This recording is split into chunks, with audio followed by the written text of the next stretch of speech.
Hello everyone, Radhe Radhe सभी को। आज हम रिवीजन करेंगे आधुनिक भारत का इतिहास। आधुनिक भारत के इतिहास में टोटल 150 क्वेश्चन हैं, जिसमें से 50 क्वेश्चन कंप्लीट हो चुके हैं और 100 क्वेश्चन कंप्लीट करना है। तो आज की वीडियो में वही रिवीजन करेंगे। जो लोग नए होंगे चैनल को सब्सक्राइब कर लीजिए। 50 तक कंप्लीट हो चुका था, उसके आगे 51 क्वेश्चन है। 1707 में किस युद्ध में मोहम्मद अजय की पराजय हुई थी? तो किस में हुई थी? जजऊ का युद्ध में। ठीक है। तो जुल्फिकर खां के परामर्श पर किसने काल में जजिया कर को वापस ले लिया था? किसने वापस ले लिया था? शाहजहां दार शाह ने। ठीक है। फिर अगला क्वेश्चन है 52 हो गया। अगला क्वेश्चन है 53। ये है 1806 में शाह आलम द्वितीय की हत्या किसने करवाई थी? तो ये क्वेश्चन नंबर 54 है। 1722 में कर्नाटक राज्य के संस्थापक कौन थे? सदातुल्ला खां थे। 1700 में आसपास जाट राज्य की स्थापना किसने कराई थी? आंसर नंबर ए, बदन सिंह। फिर अगला टॉपिक है भारत में यूरोपियों का आगमन। इसमें पहला क्वेश्चन है, फिर यहाँ से क्वेश्चन है, अल्फांसो डी अल्बुक ने बीजापुर के सुल्तान से गोवा किस वर्ष छीना था? कब छीना था गोवा कब छीना था? 1510 में। फिर 1503 में भारत में प्रथम पुर्तगाली दुर्ग कहाँ बनाया गया था? कोचीन में। क्वेश्चन नंबर 58 है। 1596 में सुमत्रा और जावा पहुंचने वाला पहला डच कौन थे? Cornish D houseman. East India company ने अपना मुख्यालय सूरत में बनाई किस वर्ष स्थानांतरित की थी? 1687 में। क्वेश्चन नंबर 60 है। फ्रांसीसी east India company the east oriental की स्थापना कब हुई थी? 1664 में। फ्रांसीसी 1668 में भारत में अपना पहला कारखाना कहाँ स्थापित किया था? तो कहाँ स्थापित किया था? सूरत में। क्वेश्चन नंबर 62 है।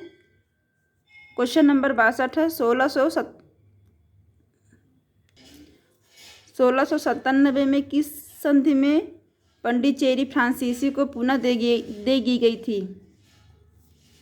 बंगाल में ड्रेन का मुख्यालय व्यापारिक बस्ती कहाँ स्थापित है? सेरामपुर में। बंगाल में चिनसुरा में डचों ने अपनी कंपनी किस वर्ष स्थापित की थी? तो कब स्थापित की थी? 1653 में। क्वेश्चन नंबर 65 है। 1505 में अग्निजीद्वीप एवं कन्नौज के दुर्ग का निर्माण किस यूरोपीय शक्ति गवर्नर ने कराया था? फ्रांसिस्को डी अल्मीड़ा ने करवाए थे।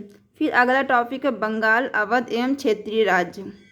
क्वेश्चन नंबर 66 है। बंगाल में भूमि बंदोबस्त में इजारदारी प्रथा की शुरुआत किसने करवाई थी? मुर्शीद कुली खान ने। 1740 में किस युद्ध में सरफराज को मारकर अलीवर्दी खां बंगाल का नवाब बन गया था? गिरिया का युद्ध में। फिर अगला क्वेश्चन है, कलकत्ता के पास 24 परगना की जमींदारी मिली थी? किसको मिली थी? रॉबर्ट क्लाइव को। कौन सा नवाब अपनी राजधानी मुर्शिदाबाद से मुंगेर ले गया? मीर कासिम ले गए थे। इलाहाबाद की प्रथम संधि किस तिथि को हस्तांतरित हुई थी? तो 12 अगस्त 1765 को। 1773 में वारिंग हस्टिंग के साथ बनारस की संधि किसने की थी? शुजाउद्दौला। अगला है क्वेश्चन 72 अवध का अंतिम नवाब कौन था? वजीद अली खां।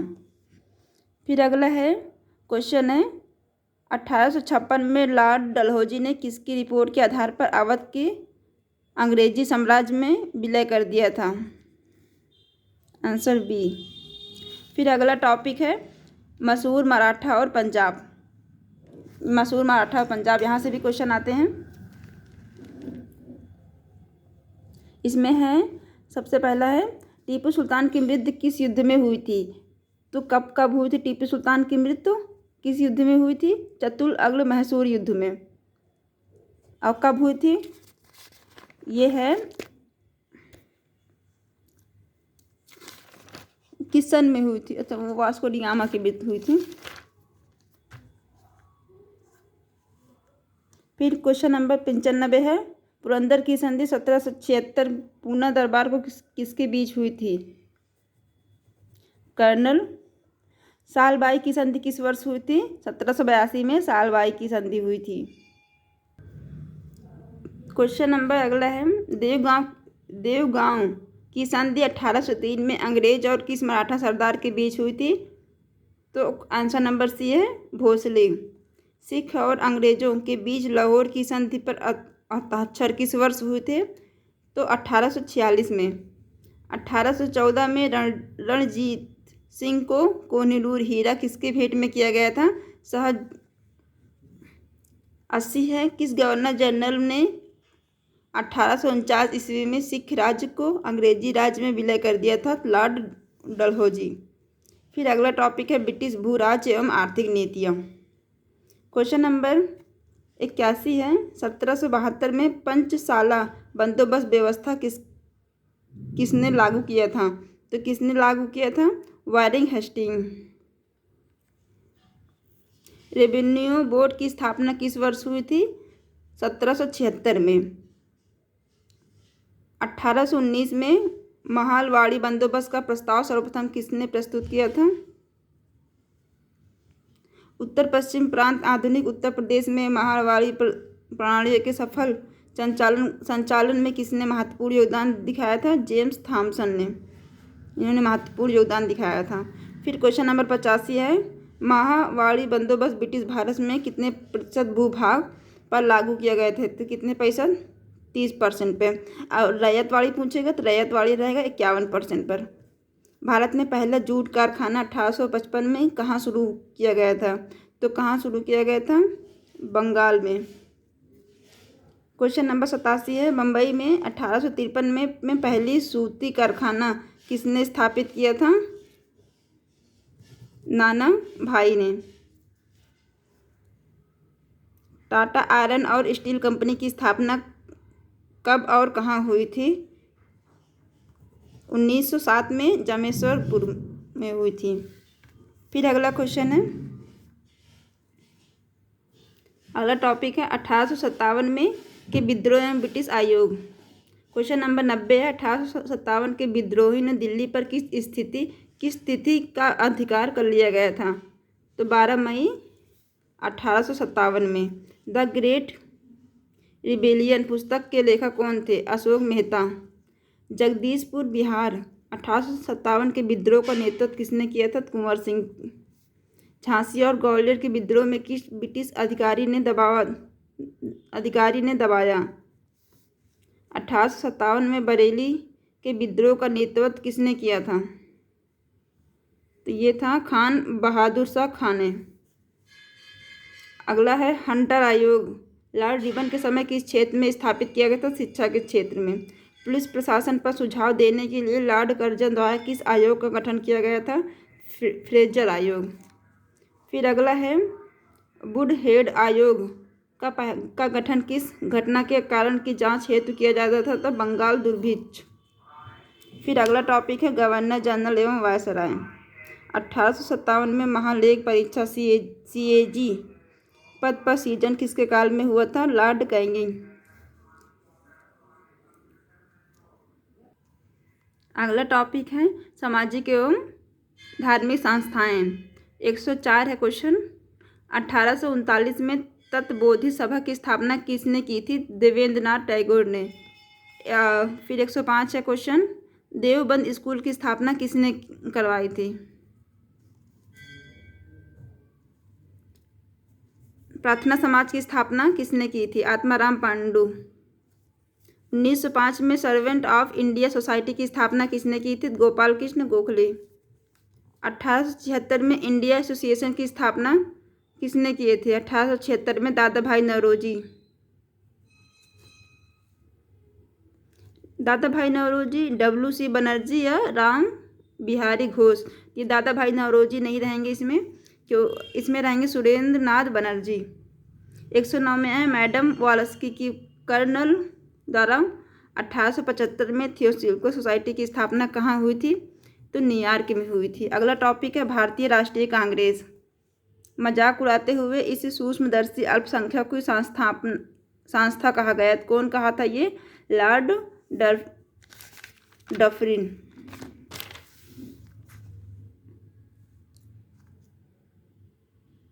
बाल गंगाधर तिलक ने कांग्रेस के किस अधिवेशन में कहा था कि स्वराज्य मेरा जन्मदिन अधिकार है और मैं इसे लेकर रहूँगा? किसमें कहा था? लखनऊ अधिवेशन 1916 में। फिर 1912 में कांग्रेस का 27वां अधिवेशन, जिसमें ए.यू. होम को कांग्रेस का पिता कहा गया था, कहाँ संपन्न हुआ था? बीकानेर, बिहार में। आज़ादी के समय भारतीय राष्ट्रीय कांग्रेस के अध्यक्ष कौन थे? तो जे.बी. कृपलानी जी थे। 1900 में किसने कहा था कि कांग्रेस अब लड़खड़ा रही है और उसे जल्द ही गिरने वाली है? तो लॉर्ड कर्जन ने। ये सारे इंपॉर्टेंट है इधर के।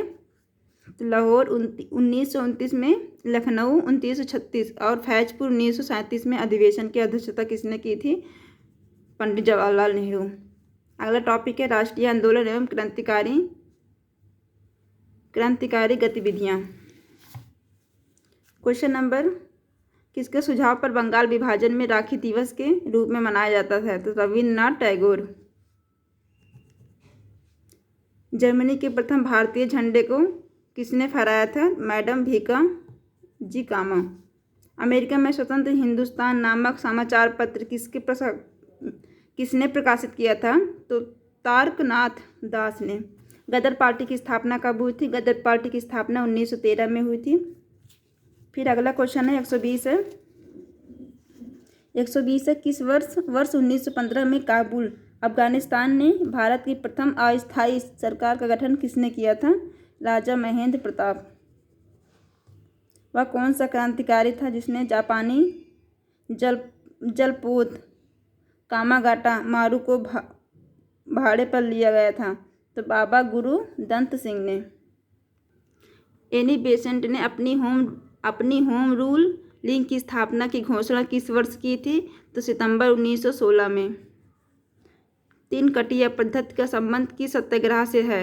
तो चंपारण सत्याग्रह से है। गांधी जी ने अपनी प्रथम भूख हड़ताल किस आंदोलन के दौरान की थी? अहमदाबाद मिड हड़ताल के दौरान। रॉलेट एक्ट किस तिथि को लागू हुआ था? 19 मार्च 1919 में। असहयोग आंदोलन के आरंभ से पूर्व कैसर ए हिंद की उपाधि किसने वापस ले ली थी? महात्मा गांधी ने। हिंदुस्तान रिपब्लिक एसोसिएशन की स्थापना कब हुई थी? अक्टूबर 1824 में, कानपुर में। काकोड़ी क्रांति किस तिथि को हुआ था? तो 9 अगस्त 1924 में। फिर अगला क्वेश्चन है साइमन कमीशन का विरोध करने पर लाठियों के पहाड़ में 17 नवंबर 1828 में किसकी मृत्यु हो गई थी? तो इसमें 1828 में लाला लाजपत राय लाठीचार्ज में। नेहरू रिपोर्ट 1928 में तैयार करने वाली सर्वदलीय समिति के अध्यक्ष कौन थे? तो मोतीलाल नेहरू। महात्मा गांधी ने दांडी मार्च कब शुरू किया था? 12 मार्च 1923 में। अप्रैल 1930 में चटगांव शस्त्रगांव लूट का नेतृत्व किसने किया था? तो चटगांव सूरसेन। महात्मा गांधी ने किस गोलमेज सम्मेलन में भाग लिया था? महात्मा गांधी किस में भाग लिए थे? द्वितीय गोलमेज सम्मेलन में भाग लिए थे। 1931 में कांग्रेस के कराची अधिवेशन की अध्यक्षता किसने की थी? सरदार वल्लभ भाई पटेल। इसमें है सितंबर 1932 में पूना समझौता किसके मध्य हुआ था? तो डॉक्टर अंबेडकर और अन्य हिंदू के मध्य हुआ था। 1940 में मुस्लिम लीग के लाहौर अधिवेशन में पाकिस्तान प्रस्ताव किसने प्रस्तुत किया था? फजल उल हक ने। किस मिशन के प्रस्ताव में पर किसने कहा था कि यह आगे की तारीख पर का चेक है जिसका बैंक नष्ट होने वाला था? तो महात्मा गांधी ने। Post dated cheque. सबसे लंबे समय तक चलने वाली समांतर सरकार कहाँ स्थापित की गई थी? संतारा। सुभाष चंद्र बोस के नेतृत्व के आज़ाद हिंद फौज का गठन कब हुआ था? 4 जुलाई 1943 में, सिंगापुर में। फिर क्वेश्चन नंबर 140 है 1946 में भारत में कैबिनेट मिशन भेजने की घोषणा किस ब्रिटिश प्रधानमंत्री ने की थी? क्लेमेंट आर एटली ने। फिर अगला टॉपिक है विद्रोह पुस्तकें एवं गीत। बिहार और बंगाल में सन्यासी विद्रोह का नेतृत्व किसने किया था? केना सरकार। फिर क्वेश्चन नंबर अगला है 142, झारखंड के मुंडा विद्रोह के नेता कौन थे? तो बिरसा मुंडा इनके नेता थे। फिर अगला क्वेश्चन है संथाल विद्रोह का नेतृत्व किसने किया था? संथाल विद्रोह का नेतृत्व सिंध कुन्नू ने किया था। बंगाल में पागलपंथी विद्रोह का नेतृत्व किसने किया था? भोपाल विद्रोह का कहाँ हुआ था? तो ये मालाबार केरल में 20 से 22 में। पंजाब में कूका आंदोलन का प्रमुख नेता कौन था? भगत। आनंद मठ उपन्यास के लेखक कौन थे? आनंद मठ उपन्यास के लेखक बंकिम चंद्र चटर्जी। राष्ट्र कवि की उपाधि से विभूषित और भारत भारती के रचयिता कौन थे? भारत भारती के रचयिता मैथिली शरण गुप्त। अहमदनगर फोर्ट जेल में अपने कारावास के दौरान डिस्कवरी ऑफ इंडिया पुस्तक किसने लिखा था? तो पंडित जवाहरलाल नेहरू। 150 है, ये लास्ट क्वेश्चन है। 150 है, 1962 में युद्ध में शहीद हुए सैनिक की श्रद्धांजलि में मेरे वतन के लोगों गीत किसने लिखा था? तो ये किसने लिखा था? कवि प्रदीप ने लिखा था। 150 क्वेश्चन कंप्लीट हो चुके हैं। 150 क्वेश्चन के ये उत्तरमाला हैं। जो क्वेश्चन आप लोग को डाउट लगे यहाँ से आंसर मिला लीजिएगा। अब मिलते हैं अगली क्लास में। इतिहास के तीनों चैप्टर कंप्लीट हो चुके हैं। आधुनिक भारत का इतिहास, मध्यकालीन भारतीय इतिहास, प्राचीन भारतीय इतिहास, ये तीनों चैप्टर कंप्लीट हो चुके हैं। ठीक, अगला हम नेक्स्ट वीडियो में पढ़ाएंगे विश्व का भूगोल। ठीक है, मेरी वीडियो पसंद आए तो लाइक शेयर एंड सब्सक्राइब कर लीजिए। मिलते हैं अगले नेक्स्ट वीडियो में।